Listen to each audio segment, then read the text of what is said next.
നമസ്കാരം. വളരെ സന്തോഷകരമായ ഒരു കാര്യം പങ്കുവെക്കാൻ വേണ്ടിയിട്ടാണ് ഈ വീഡിയോയിൽ വന്നിരിക്കുന്നത്.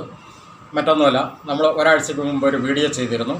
അതായത് ഇന്ത്യയിലെ ടെലകോം ഉപഭോക്താക്കളുടെ ഒരു വിഷയം സംബന്ധിച്ചിട്ട് ടെലകോം ഡിപ്പാർട്ട്മെൻറ്റ് ബന്ധപ്പെടേണ്ടതായ ചില കാര്യങ്ങളെ പരാമർശിച്ചുകൊണ്ട്, അതുപോലെ തന്നെ ടെലകോം കമ്പനികൾ ചെയ്യേണ്ട ചില കാര്യങ്ങൾ ഊന്നിപ്പറഞ്ഞുകൊണ്ടുമായിരുന്നു ആ വീഡിയോ. എന്താണെങ്കിലും ആ വീഡിയോയ്ക്ക് ഗുണപ്രദമായിട്ടുള്ള ഒരു ഇടപെടൽ നമ്മുടെ പാർലമെൻറ്റിൽ ഉണ്ടായിരിക്കുന്നതായിട്ടുള്ള ഒരു അറിവൊന്ന് പങ്കുവെക്കാൻ വേണ്ടിയിട്ടാണ് ഈ വീഡിയോ ആയിട്ട് ഇപ്പോൾ വന്നിരിക്കുന്നത്. നമുക്കറിയാം, ലോകത്തിലെ ഏറ്റവും കൂടുതൽ ജനസംഖ്യയുള്ള ഒരു രാജ്യമാണ് ഇന്നിപ്പോൾ ഇന്ത്യ. ചൈനയെ പോലും കവർ ചെയ്ത് ഇന്നിപ്പോൾ ഇന്ത്യയാണ് ലോകത്തിൽ ഏറ്റവും കൂടുതൽ ജനസംഖ്യയുള്ള ഒരു രാജ്യം. അപ്പോൾ ഈ രാജ്യത്ത് ഇന്നിപ്പം മൊബൈൽ ഉപഭോഗം എന്ന് പറയുന്നത് 1222 മില്യൺ ഉപഭോക്താക്കളാണ് ശരിക്കും ഇപ്പോൾ ഇന്ത്യയിലുള്ളത്. 1222 മില്യൺ മൊബൈൽ ഉപഭോക്താക്കൾ ഇന്നിപ്പം ഇന്ത്യയിലുണ്ട്.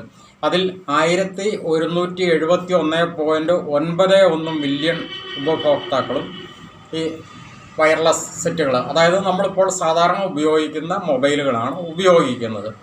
ബാക്കി 48.11 മില്യൺ ഉപഭോക്താക്കൾ വയർ ലൈനായിട്ടുള്ള കണക്ഷൻസാണ് ഉപയോഗിക്കുന്നത്. ഇതാണ് ഇതിനെപ്പറ്റിയുള്ള ഒരു ഔദ്യോഗികമായിട്ടുള്ള ഒരു കണക്ക്. നമ്മളിവിടെ പറഞ്ഞു വരുന്നതും മറ്റൊന്നുമല്ല, ഇത്രയും ഉപഭോക്താക്കൾ ഈ രാജ്യത്തുള്ളപ്പോൾ നമ്മളൊരു മൊബൈൽ കണക്ഷൻ എടുക്കുന്നത് നമ്മുടെ ഒരു ഐഡൻറ്റിറ്റി കൂടിയാണ്. ശരിക്കും പറഞ്ഞു കഴിഞ്ഞാൽ ഐഡൻറ്റിറ്റി എന്ന് ഉദ്ദേശിച്ചത് എന്താണെന്ന് ചോദിച്ചു കഴിഞ്ഞാൽ, നമ്മളെ മറ്റുള്ളവർ ബന്ധപ്പെടുന്നത് ശരിക്കും പറഞ്ഞാൽ നമ്മുടെ നമ്പറിലൂടെയാണ്. അപ്പോൾ അങ്ങനെ വരുമ്പോൾ നമ്മൾ എടുക്കുന്ന ഈ നമ്പർ, അല്ലെങ്കിൽ നമ്മൾ എടുക്കുന്ന ഒരു കണക്ഷൻ എന്ന് പറയുന്നത്, അത് ദീർഘകാലത്തേക്ക് വേണ്ടിയിട്ടാണ് നമ്മളൊരു കണക്ഷൻ എടുക്കുന്നത്. ഏത് മൊബൈലിലാണെങ്കിലും എല്ലാവരും എടുക്കുന്നത് നമുക്കൊക്കെ അറിയാം. ഇപ്പം ഞാനൊക്കെ ഈ മൊബൈൽ നമ്പർ യൂസ് ചെയ്യാൻ തുടങ്ങിയിട്ട് വർഷങ്ങളോളമായി, ദശാബ്ദങ്ങളോളം ആയി എന്ന് തന്നെ പറയാം. ഇങ്ങനെയാണ് പലരും ഉപയോഗിക്കുന്നത്. പക്ഷേ ഇതിനകത്തുള്ളൊരു പ്രശ്നം എന്താണെന്ന് വെച്ച് കഴിഞ്ഞാൽ, നമ്മൾ ഈ എടുക്കുന്ന പ്ലാനുകളാണ് പ്രശ്നം. പ്ലാനുകൾ കൂടി വന്നു കഴിഞ്ഞാൽ ഒരു മാസത്തേക്ക്, അല്ലെങ്കിൽ 28 ദിവസത്തേക്ക്, 14 ദിവസത്തേക്ക്, 56 ദിവസത്തേക്കൊക്കെയാണ് നമ്മൾ ശരിക്കും പറഞ്ഞു കഴിഞ്ഞാൽ ഇതിൻ്റെ പ്ലാൻ നമ്മൾ ചാർജ് ചെയ്യുന്നത്. ഈ ചാർജ് ചെയ്യുന്ന ആ ഒരു ഡേറ്റ് കറക്റ്റായിട്ട് കഴിഞ്ഞ് കഴിഞ്ഞാൽ അന്നേ ദിവസം കൃത്യം 12 മണി കഴിഞ്ഞ് കഴിഞ്ഞാൽ ഔട്ട് ഗോയിങ് കട്ടാവും. അപ്പോൾ ഇതൊരു ന്യായമായൊരു ഭാഗമല്ല, ഒരു കാര്യമല്ല. ഒരു 2 ദിവസം കൂടെ ഇളവെങ്കിലും നൽകേണ്ടതുണ്ട് സാധാരണഗതിയിൽ. കാരണം നമുക്കറിയാം, ഈ ഇത്രയും ഉപഭോക്താക്കളുള്ളിൽ 90% ആൾക്കാരും സാധാരണക്കാരാണ്. അവർക്ക് കൃത്യമായിട്ട് ചിലപ്പം ആ ഡേറ്റ് തീരുന്ന അന്ന് ചാർജ് ചെയ്യാൻ പറ്റിയെന്ന് വരില്ല. അതുകൊണ്ട് തന്നെ ഒരു 2 ദിവസം കൂടെയെങ്കിലും ഇളവ് നൽകുക എന്നുള്ള ഒരു സാമാന്യ മര്യാദപ്പെട്ട കാര്യമാണ്. പക്ഷേ അതവർ ചെയ്യുന്നില്ല. ഇനി അത് എന്തും ആയിക്കോട്ടെ, നമ്മൾ അതിനെ പറ്റിയല്ല പറയുന്നത്. പക്ഷേ അതിനുശേഷം ഒരു 2-3 ദിവസം കൂടെ അവർ ഇൻകമ്മിങ് ഫെസിലിറ്റീസ് അനുവദിച്ച് തന്നു കഴിഞ്ഞാൽ പോലും പിന്നീട് ചാർജ് ചെയ്തിട്ടില്ല എങ്കിൽ ഇൻകമ്മിങ് കൂടി കട്ടാവുന്നു. അതാണ് ഏറ്റവും അപകടകരമായിട്ടുള്ളൊരു കാര്യം. അപ്പോൾ ഇതേപ്പറ്റി പറഞ്ഞുകൊണ്ടായിരുന്നു നമ്മൾ കഴിഞ്ഞ ആഴ്ച വീഡിയോ ചെയ്തിരുന്നത്. അതുപോലെ തന്നെ ഈ ഉപഭോക്താക്കളിൽ ഒരു 25% ആൾക്കാർക്ക് നെറ്റ് ആവശ്യമില്ലാത്തവരാണ്. ശരിക്കും പറഞ്ഞാൽ പ്രായമായവർക്ക്, അവർക്ക് അങ്ങോട്ടും ഇങ്ങോട്ടും ഒന്ന് ഫോൺ വിളിക്കാനുള്ള ഒരു ഫെസിലിറ്റീസ് മാത്രമേ ആവശ്യമുള്ളൂ. എന്നാൽ ഇപ്പോഴത്തെ പ്ലാൻ അനുസരിച്ച് നെറ്റോട് കൂടിയ പ്ലാൻ മാത്രമേ ചാർജ് ചെയ്യാനായിട്ട് മിക്ക കമ്പനികളും അനുവദിക്കുന്നുള്ളൂ. അപ്പോൾ അത്തരം സാഹചര്യങ്ങളിൽ ഈ 25%, നമുക്കറിയാം ഇത്രയും ഹ്യൂജ് ആയിട്ടുള്ള കസ്റ്റമേഴ്സ് ഉള്ളതിൻ്റെ 25% പേർക്ക് നെറ്റ് ആവശ്യമില്ലാതെ അവരത് ചാർജ് ചെയ്യുന്നു എന്ന് വന്നു കഴിഞ്ഞാൽ ആ കമ്പനികൾക്ക് എത്ര കോടാനുകോടി രൂപയാണ് കമ്പനികൾക്ക് വെറുതെ ലഭിക്കുന്നത്. അപ്പോൾ അങ്ങനെ ഒരു ആനുകൂല്യം അവർ ശരിക്കും പറഞ്ഞാൽ നിയമവിരുദ്ധമായിട്ട് നേടിയെടുക്കുകയാണ് ഉപഭോക്താക്കളിൽ നിന്ന്. അത് തെറ്റായൊരു കാര്യമാണ്.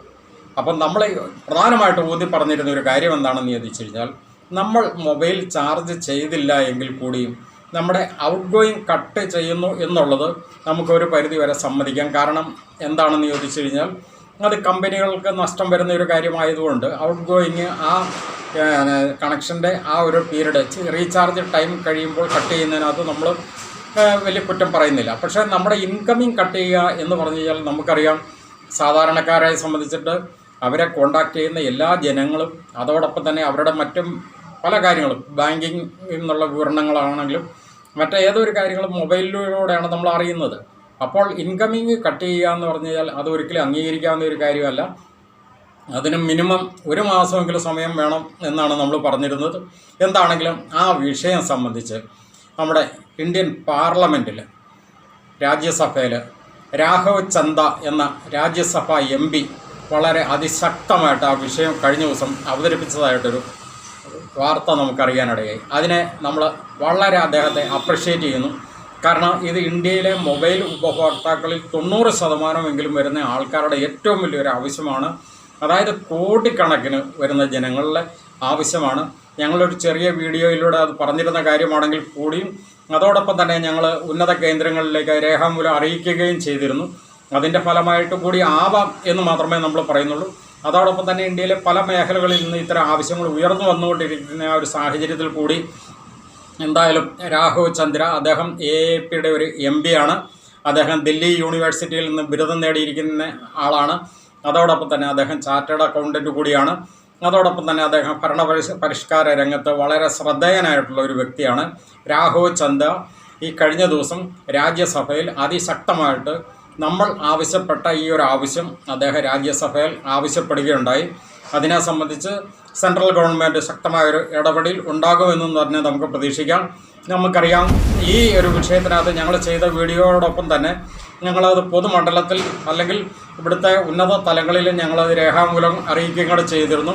അതിനകത്ത് ഈ ഡിക്റ്റേറ്റീവ് ന്യൂസ് ചാനലിൻ്റെ ഉടമയായ സിജോ മാത്യു, അതുപോലെ സാമൂഹ്യ പ്രവർത്തകനായ VT തോമസ്, ഷാജി കണ്ടത്തിൽ, NC കുര്യൻ എന്നുള്ള ആളുകളെല്ലാം ഇതിൻ്റെ പിന്നിൽ പ്രവർത്തിച്ചിരുന്നു. ഏതായാലും അത് ചെറിയൊരു ചാനലാണെങ്കിലും അതുപോലെ ചെറിയൊരു വീഡിയോ ആയിരുന്നുവെങ്കിൽ പോലും കൂടെ അത് ഇന്ത്യയിലെ മൊബൈൽ ഉപഭോക്താക്കളിൽ 90% ആളുകൾക്കും അത് വളരെ ഉപകാരപ്രദമായിട്ടുള്ളൊരു കാര്യമായാണ് എന്ന് അറിയുന്നതിൽ വളരെ സന്തോഷം. എന്താണെങ്കിലും ശരി, ഇനിയും അത്തരം കാര്യങ്ങളുമായിട്ട് ഞങ്ങൾ മുന്നോട്ടുണ്ടാകും എന്ന് അറിയിച്ചുകൊണ്ട് നിർത്തുന്നു. നന്ദി. അത് ഇന്ത്യയിലെ മൊബൈൽ ഉപഭോക്താക്കളിൽ 90% ആളുകൾക്കും അത് വളരെ ഉപകാരപ്രദമായിട്ടുള്ളൊരു കാര്യമായാണ് എന്ന് അറിയുന്നതിൽ വളരെ സന്തോഷം. എന്താണെങ്കിലും ശരി, ഇനിയും അത്തരം കാര്യങ്ങളുമായിട്ട് ഞങ്ങൾ മുന്നോട്ടുണ്ടാകും എന്ന് അറിയിച്ചുകൊണ്ട് നിർത്തുന്നു. നന്ദി.